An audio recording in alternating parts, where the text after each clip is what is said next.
Captain Alara Voss stood on the bridge of the Ars Ascendant, her posture rigid despite the mounting chaos. The massive starship quivered with each glancing blow from the Zurak Collective's plasma volleys. Smoke wound through the corridors like living serpents, and the thrum of failing reactors resonated through the deck plates beneath her boots. Around her, red emergency lights pulsed an ominous rhythm as panels spark and systems hiccuped out of order. "Shields at 20% and dropping," Lieutenant Dax Moreno reported, his voice a tight rasp. He never took his eyes from the holotactical display, which was overlaid with jagged flashes of orange and violet, each representing a ruptured shield segment or a hull breach. "Reactor containment is unstable. We can't sustain this much longer." Alara's lips pressed into a thin line. She closed her eyes for a moment, drawing upon the memory of quieter times.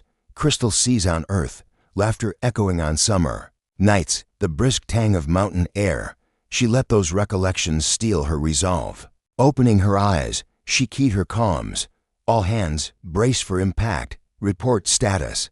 A chorus of strained replies crackled back, injured crew dragging themselves. Aloft, engineering teams racing to reinforce bulkheads, medics triaging the wounded. In one alcove, the hum of a makeshift field hospital grew frantic as reservist Dr. Aniko Reyes fought to stabilize a half-dozen burn victims with only emergency nanogel packs and fractured hopes. In the armory, Corporal Vance Jeng loaded the last magazine into his rifle, eyes blazing with the stubborn refusal to surrender. "Captain," Dax interrupted, "I'm picking up a transport vessel off the port bow. Civilian designation Civtau 57. It's under fire. Escape vectors compromised." Alara's heart clenched. The Ars Ascendant had been assigned as both fleet flagship and evacuation escort for civilian transports fleeing the front lines. Coordinates: drift. Vector at 112.7 by 19.3. They're losing thrust and will be in range of the Collective's fighters in. Her finger hovered over the relay button. She glanced at the tactical display and the shredded remnants of the 7th Fleet's formation. There was no realistic maneuver that would let her break free without courting immediate destruction. Yet somewhere in her chest, a stubborn spark burned. Protect the innocent at any cost. Divert all remaining vector thrusters to port.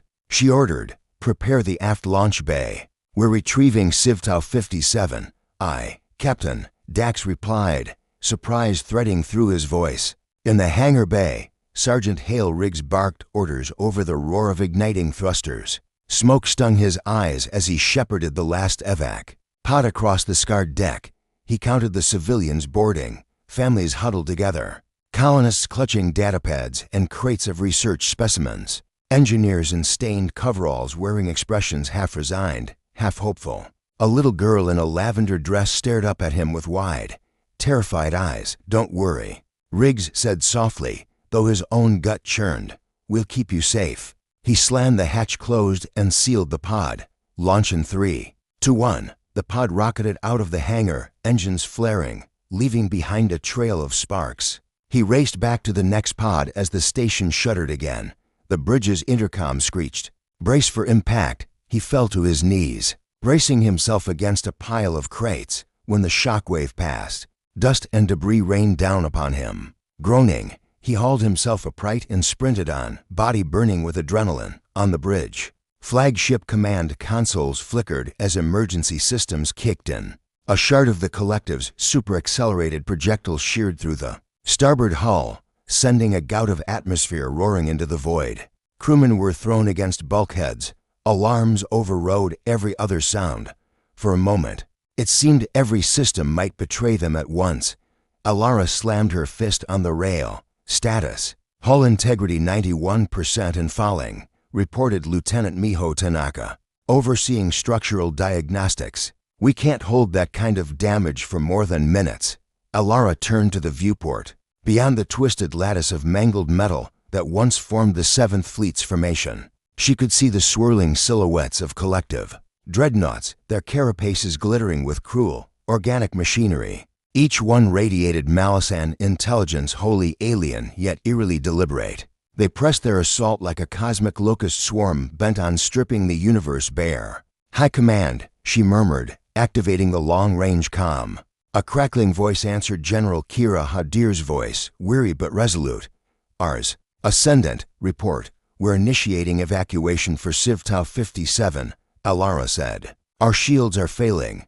Reactor unstable. If we can't break through this firing line, we'll go Nova. Silence followed, thick and suffocating. Then, acknowledged, came Hadir's tone. Measured. Transmit civilian vector. We'll dispatch rescue elements if any make it through. You and your crew hold the line as long as you can. Humanity expects no less. Alara nodded. Though Hadir could not see her, understood. Ours out. As the comm closed, the deck trembled again, powerful enough to loosen the boots of every sleeper cargo crate. In that moment, Alara let herself feel the weight of what was at stake. If the Rs fell here, the 7th Fleet might be truly lost. But if she let despair take hold, all was already lost. Lieutenant Moreno, she said, voice calm despite the storm. Plot an intercept course through the starboard flank. We'll punch a gap. Dax's eyes lit with fierce determination. Aye, Captain. Calculating. Now. All hands, Alara announced. Battle stations. We're making our stand. As the bridge crew scrambled to reroute power, Alara stepped to the viewport. She watched a stream of escape pods streak toward distant rescue, the fragile hope of a dozen worlds riding in each one. Then she exhaled. Planting her feet firmly, the Ares' engines roared.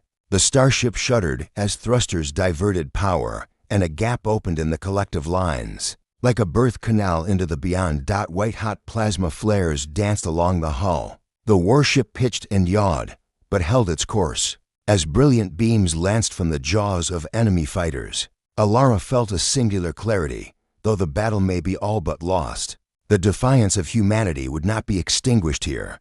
The Rs, Ascendant, surged forward, plasma lances trailing like comet tails, into the darkness beyond. And in that darkness, a voice hers echoed, "We fight on." The crimson glow of Novaris Prime's atmosphere was the first warning. From orbit, the planet's violet forests and iridescent lakes should have promised serenity. But now they seethed with inferno, the air alive with streaks of enemy ordnance. High Commissioner Myron Tal stood on the observation deck of Citadel 1, Novaris's monumental capital, and watched her world unravel. Below her, city spires fractured like glass, their crystalline exteriors igniting under the siege orbital. Defense turrets splintered into molten shards. Hovercraft convoys screeched through molten slag on compromised skyways, dragging wounded and frantic civilians toward the hastily erected evacuation docks. The collective's assault was precise, brutal, a calculated ballet of devastation.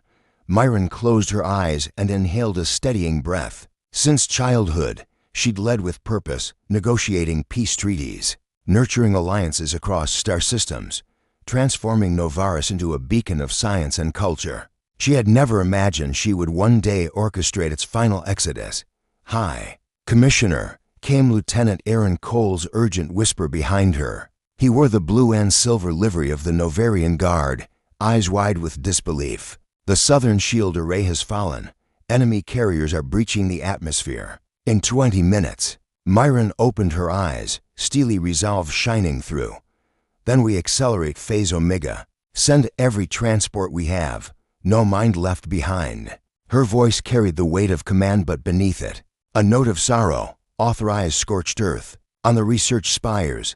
If they cannot evacuate the archives, they burn with us. Better to starve the collective of our knowledge than let them absorb it." Aaron hesitated only a heartbeat before tapping his comlink. "Yes, Commissioner. Archive demolition initiated. In the sprawling lower districts, Colonel Jack's Rule marshaled engineers to rig fusion charges across data vaults that housed centuries of xenobiology research. Behind him, the planet's famed violet-leafed canopies were aflame, their bioluminescence lost beneath plumes of ashen smoke. Colonists, drenched with panic, surged through barricaded checkpoints, clutching seed banks and genetic libraries, anything to preserve Novaris's living heritage. "Move it," Jax barked, gesturing to heavy crates. "We don't have long before the plasma storm shifts eastward."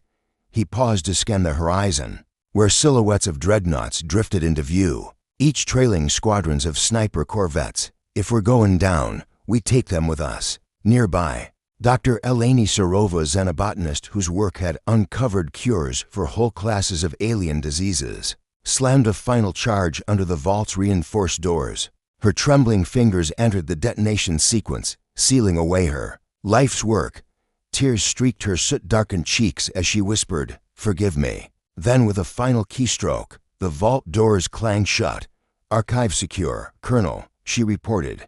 Voice breaking, Jax placed a firm hand on her shoulder. "Your knowledge survived. They may raise the spire, but they cannot kill what's in your mind, above, in the heavens."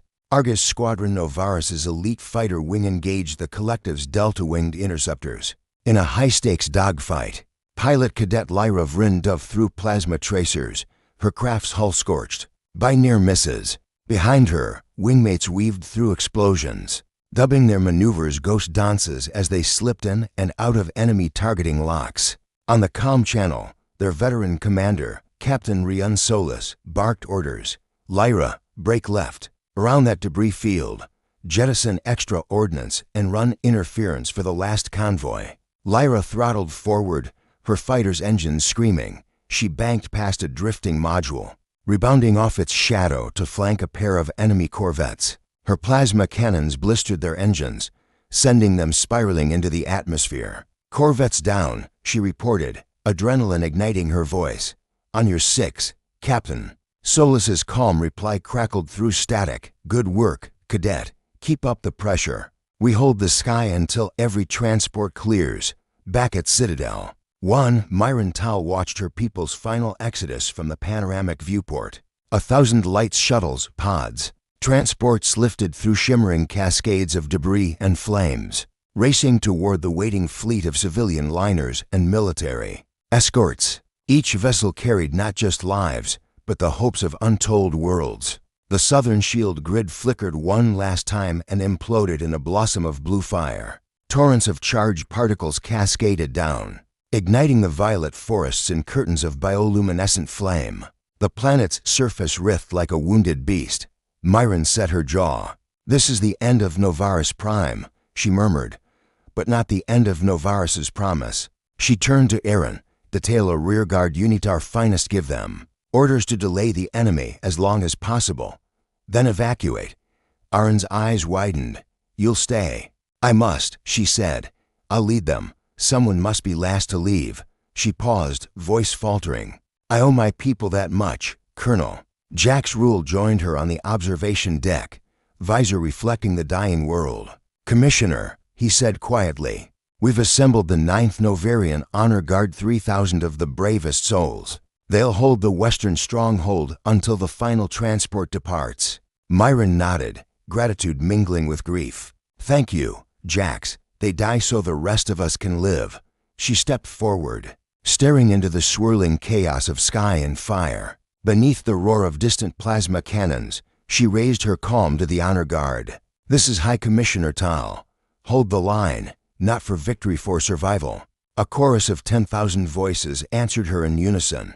For Novaris, as the last transport slipped into slipspace, a thunderous crescendo rolled through the atmosphere, a symphony of devastation. Heralding the Collective's conquest, the Archbishop Cathedral collapsed, its stained glass spires shattering like cosmic rainbows. The violet oceans boiled, and yet, in those final moments, Novaris Prime did not die quietly. On the wind, carried by the charged particles of dying storms, the cry of its exiles reached the void. "We will return," far above, in the blackness of space. That vow echoed on every comlink. Humanity's battered fleet, now joined by the fleeing transports of Novaris, carried forward a promise of resurgence, one that no siege, no tyrant, no empire could extinguish. Deep beneath the silver dunes of Luna, in a cavern carved out of ancient basalt, the 17 Titans lay in solemn stasis. Each colossal shadow behemoths named for virtues long thought lost to myth slept within its own orbital dock, encased in fields of quantum flux. For centuries, their engines remained cold, their railguns silent, until now. In the Astrodomus, Earth's lunar capital, Chancellor Selene Arkwright stood before the Grand Council's obsidian table. Holoprojectors cast shifting silhouettes of the Titans across the chamber walls. Generals and scientists, draped in ceremonial robes and battle-worn uniforms, watched her with a mixture of awe and desperation. "Our colonies have fallen," Selene's voice rang out, clear and steady. "Our fleets are shattered.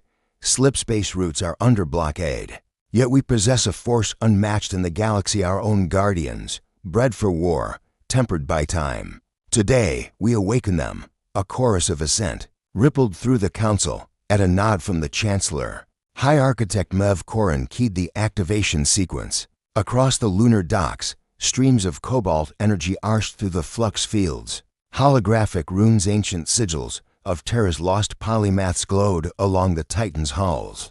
With shuddering resonance, each colossus exhaled in metal and gravity. Systems coming online after epochs of dormancy. In the docking bay of Iron Leviathan, Lieutenant Kai Arden's heart pounded like a war drum. He had trained his whole life for what he saw now, a dreadnought the length of a mountain, its blackened hull patterned with veins of glowing circuitry. When the stasis field dissipated, he felt the hulls tremor as if the giant itself had drawn a breath. "Sir," called Ensign Mara Lee, her voice barely containing excitement. "All systems green. Gravimetric stabilizers at 89%. Quantum folds synchronized." Kai nodded, swallowing. "Prepare launch protocols. We're going to take the fight to them." Outside, the vast hangar doors rumbled open. Moonlight and starlight spilled in, illuminating the Leviathan's titanic form. Engineers in exoskeletal suits scurried along its flanks, securing maintenance clamps and charging the twin singularity cores that would fuel its railgun volleys. Above, Selene Arkwright watched the activation feed. "The legions of the collective move within hours of discovering Luna's docks," she murmured. "Time is our greatest enemy now." Turning to Marshal Hector Dane at her side, she asked, "Are we ready to deploy?" He cracked his knuckles. 30 minutes to launch. The other 16 shadows are aligning their slipspace drives. They'll form the spearhead of Operation Eclipse, our counterstrike. In a compact control deck carved into the side of iron, Leviathan's forearm, Kai gripped the throttle and joystick as the enormous forearm turret retracted. The deck trembled beneath him, deafening in its latent power. "All stations, report," he ordered. "Forward graviton projector ready," said Chief Engineer Suri Khatri. "Railguns charged to battery. Defense grids at 100%. Electronic warfare nodes locked," added Lieutenant Conrad Fells. "Sensors online. ECM streaming." Kai allowed himself a grim smile. "Then let's wake the galaxy." Moments later, the colossal shadows emerged from Luna's high orbit. In perfect formation, Iron Leviathan, Dawning Hope, Stygian Warden, Celestial Vanguard, and 13 more. Their immense silhouettes eclipsed Earthrise like ancient gods. Slipspace ripples collapsed behind them, and they glided into normal space along a vector aimed at the Novara system. On the bridge of Stygian Warden, Captain Ilya Rostova watched as the distant crimson orb of Novaris Prime came into view. "Target fleet, bearing 073 Mark 22, she announced. Collective cruisers arrayed in killbox formation round the shattered moon fragments. She tapped her comm. "All Titans, status report." One by one, the voices came in. Power cores stable, jump drives sensed, weapons calibrated. The final reply, from Celestial Vanguard, carried quiet certainty. For humanity, at the edge of Novaris's debris field, where shattered asteroids of wrecked dreadnoughts drifted in the red-blue starshine, the Titans assembled into a pincer. Beneath them, the collective's living armada lay coiled like a slumbering Leviathan ready to strike. Kai's voice crackled over the inner link. Leviathan standing by at Point Alpha, awaiting permission. Chancellor Arkwright, broadcasting from a nearby command frigate, gave the order, "Engage on my mark," to 1 mark in an instant. The void ignited. Gravimetric funnels burst from the Titan's hulls, rending the collective's adaptive bioarmor. Tungsten rods the size of missile pods shot from railguns, each accelerated to near light speed, tearing through hulls with titanic fury. Plasma lances shattered chitinous carapaces. On the flanks, fighter wings piloted by survivors from the 7th Fleet trained fire into the gaps the Titans carved. Kai felt the recoil of the Leviathan's twin cannons through his console, as if he'd been punched by the void itself. First volley landed. He reported. Multiple kills. Targets critical. Behind him, power conduits pulsed. The ship's AIES whispered in his earpiece. Battlefield data integrated. Optimal firing solution in progress. Kai punched the commands. Another salvo thundered, obliterating a collective carrier, its living hull dissolving in superheated plasma as the maelstrom raged. Ghost-like tendrils of nanite swarms leapt from the collective vessels, an adaptive counter-strike. But the Titans, deflectors held, their gravitic fields warping incoming volleys away like water off a cliff. From the command frigate's bridge, Chancellor Arkwright watched with tear-laced awe as the shadow of humanity's Titans blotted out the stars. Below, the battered remnants of the 9th Novarian Honor Guard evacuees from Novaris Prime steeled themselves on the landing decks of transport barges. General Saren Pal, garbed in scorched armor, raised his blade high. "We stand with the Titans," he cried. Honor Guard roared in return, their voices carrying across the void. Amid the chaos, Kai's sensors pinged a massive signature, the Hive Matriarch's maw, advancing from the rear, its organic flanks bristling with living guns. "High value target," he said. "We can't let it escape." "Agreed," Captain Rostova intoned. Dawing hope. Celestial Vanguard split formation. Intercept the maw. Leviathan and Warden press the Vanguard. Kai's console blinked. Slip space. Net engaged for flank maneuver. The stars twisted around them as the massive dreadnought executed a pincer, slipping around the Hive flagship's broadside. In that moment, humanity's colossal shadows, behemoths born of hope and wrought in steel, had demonstrated their purpose: to turn despair into defiance, to stand as steel giants where all else had fallen. And as the first Titan's volleys fractured the hull of the maw, sending tendrils of living armor drifting into space like gore across a corpse, Kai realized that the tide of war had truly shifted. The battle's outcome was no longer a foregone conclusion, but the beginning of humanity's reckoning among the stars. Slipspace corridors shuddered around the colossal shadows, painting streaks of starlight across their massive hulls as they tore toward Novaris's shattered system. Inside the command deck of the Iron Leviathan, Lieutenant Kai Ardent felt the familiar lurch of transition, a sensation both exhilarating and sickening. He steadied himself against the rail, eyes locked on the tactical holomap that flickered with hundreds of allied and enemy signatures. "All ships, report status," Kai called, voice calm despite the adrenaline thrumming through his veins. One by one, the responses crackled in the interlink. Dawning hope, systems nominal, slipspace vector clear, weapons hot, Stygian Warden, NAV grids locked, sensor horizons primed, Celestial Vanguard, shield matrix at full, awaiting engagement orders. Operation Eclipse flagship Chancellor Arkwright. All Titans green, civilians in stasis pods secure, ready to deploy rescue corridor. Kai exhaled, nodding to his officers. "Very well, on my mark we exit slipspace. Helm, set course pitch down 20 degrees. Bring the convoy into formation beta, 3 kilometers astern." As the Leviathan's engines pulsed, the other Titans mirrored the maneuver, their silhouettes becoming a concerted phalanx of metallic giants. Behind them, a crescent of transport barges and refugee liners drifted in energy-neutral stasis Novarian. Survivors, colonists from Marunda, ex-sailors of the 7th Fleet, all bound for the new front line. Their lives now hinged on the outcome of this battle. Kai tapped the console. Approach speed, warp 50. The vessel rattled, graviton coils humming like a living heartbeat. Seconds later, the void blurred to static, and then, with a deep exhalation of quantum flux, the Titans snapped back into normal space.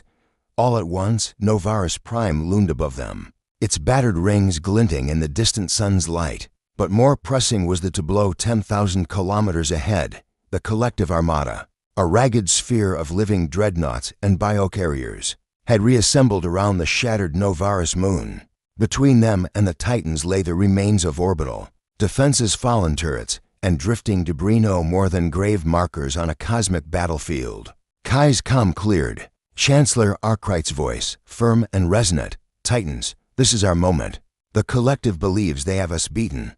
They will not expect humanity's might to rise again. Strike as one, protect the convoy, and sever their command nexus. For all who fell go. A thunderous roar echoed through the Leviathan's deck. Kai pressed the firing sequence. All batteries, fire at will. The Titans roar in a hurricane of concentrated power. The Titans unleashed hell. Gravimetric lances carved fissures in living armor.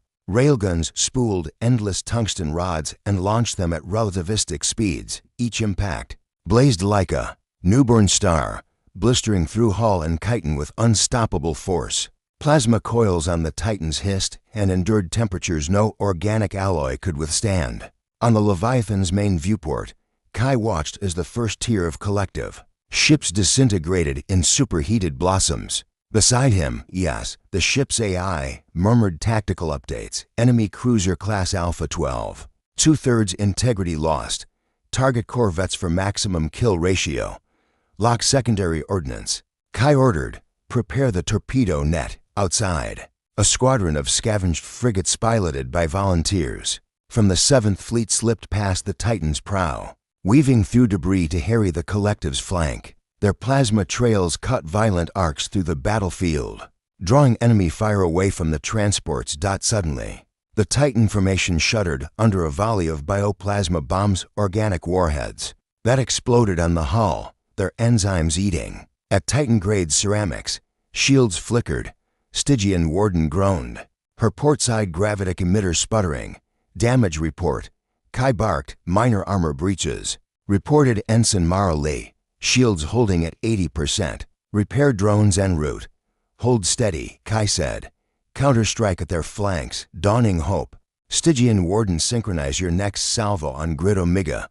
The other Titans complied, their volleys converging in a perfect crossfire that ripped the spine from the collectives. Forward lines. Ships rolled in the void like severed limbs, debris drifting in silent testament to humanity's wrath. The Hive Matriarch's fallbit towering above the melee. Nearly 200 kilometers off the Leviathan's starboard bow loomed the true prize, the Hive Matriarch's maw.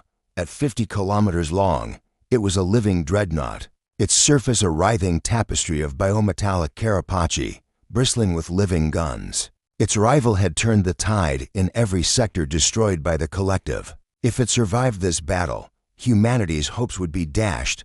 High-value target locked. Kai murmured, permission to engage granted. Arkwright replied, all Titans focus your fire. Energy cores in the Titans surged. Gravimetric.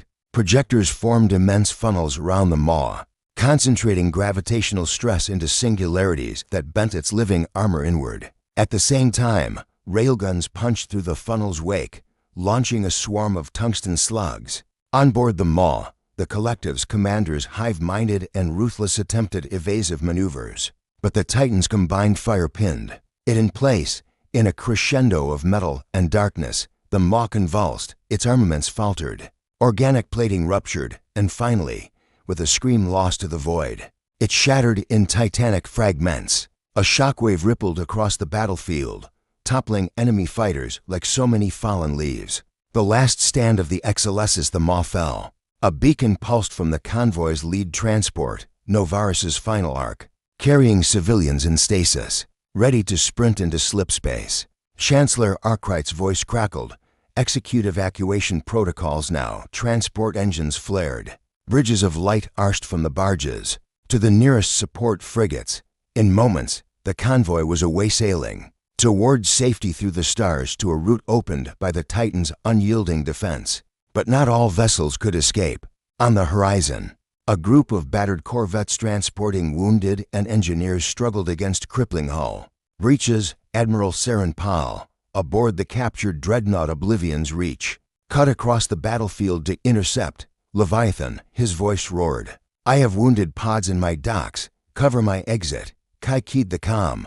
You're covered, Admiral. Follow the Leviathan's wake, with two Titans blazing a protective corridor. The wounded transports and engineers plunged into slip space. Each vessel's cryogenic lights winked out in turn silent promises of survival. Aftermath and new beginnings. When the last transport slipped away, a hush settled over the void. Scattered wreckage drifted in the aftermath of Operation Eclipse, charred tendrils of biometal, collapsed hulls, and silent shards of shattered war engines.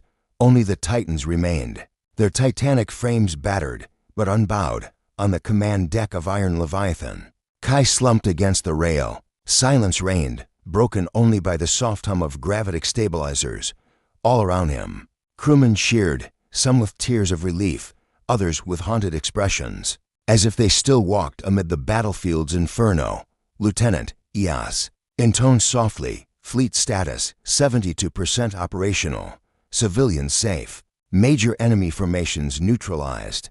Kai closed his eyes, breathing in the recycled air. "We did it," he finally whispered to himself, to the AI, to the ghosts of those who had fallen. "We actually did it." A sharp chime heralded a message from Chancellor Arkwright's flagship. "All Titans, this is the Chancellor. The collective's remnants are scattering. Slipspace routes are reopening. For the first time in months, humanity can breathe. Return to Luna for debrief and repairs. Your valor will be sung for generations. Over the interlink." The Titan's bridges erupted in applause. Kai allowed himself a genuine smile. He keyed, his calm Stygian warden and dawning hope, exchanging hearty congratulations. Beyond the viewport, Novaris Prime glinted with new light, its shattered rings bathed in starlight. A wounded but living world awaiting rebirth. In that moment, Kai understood the true meaning of the colossal shadows. They were not just engines of war, but guardians of hope, shadows cast by humanity's resilience across the stars. As the Titans turned their colossal bows toward Luna, leaving Novaris behind them, Kai whispered into the void, "May we always stand this tall, when the galaxy needs us most, and beneath the silent vigil of the colossal dreadnoughts." A new chapter for humankind began, one forged in sacrifice, sustained by unity, and guided by the unwavering light of dawn.